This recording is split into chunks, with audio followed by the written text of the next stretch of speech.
지혜롭다라고 하는 것이 무슨 의미일까요? 적절하게 말을 잘하는 것, 그것이 지혜 아닐까요? 어떤 사람의 질문에 적절한 대답을 줄 수 있는 사람도 지혜로운 사람일 것입니다.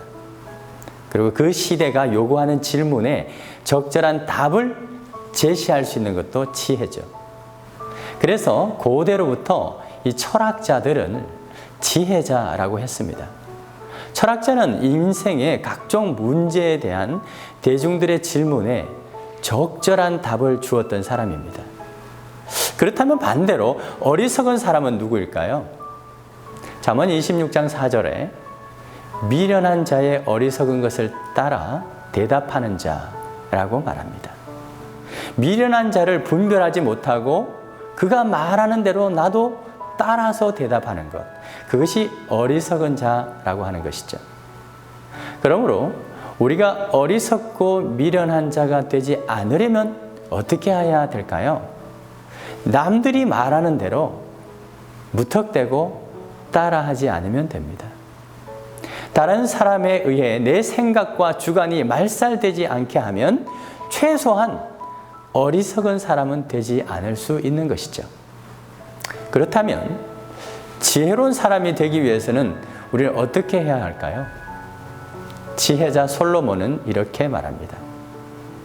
잠언 1장 7절에 여호와를 경외하는 것이 지식의 근본이거늘 미련한 자는 지혜와 훈계를 멸시하느니라. 여호와를 경외함으로 그분의 지혜와 훈계를 따르는 것이 지식의 근본이라는 것이죠. 사람들의 말을 따라가는 자가 아니라 여호와의 말씀과 훈계를 따르는 것이 지혜라는 것입니다. 세상의 과학과 지식은 하나님이 없다, 하나님은 존재하지 않는다 라고 하는 것을 증명하는 학문이죠. 하나님의 말씀이 틀렸다는 것을 증명하는 학문입니다. 세상은 이런 사람을 지식인이라 말하고 하나님을 믿는 사람을 어리석고 미련한 사람이라고 말합니다. 그러나 이러한 지식의 결과가 뭐라고 성경은 증거합니까? 시편 14편 1절에 어리석은 자는 그의 마음에 이르기를 하나님이 없다 하는도다.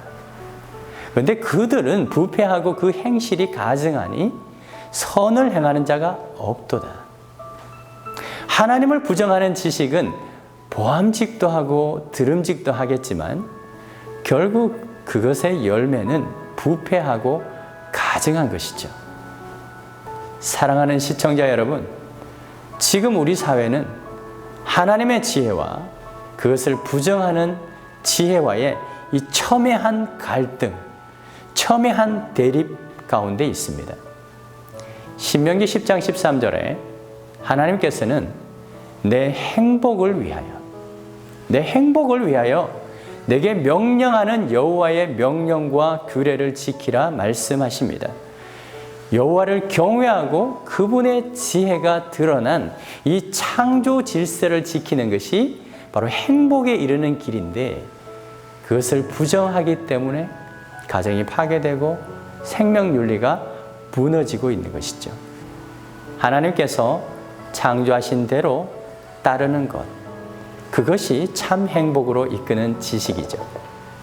어리석은 자들의 눈에는 가장 미련하고 가장 유약해 보이는 그 십자가가 하나님의 능력이요 하나님의 지혜라고 바울은 증거합니다.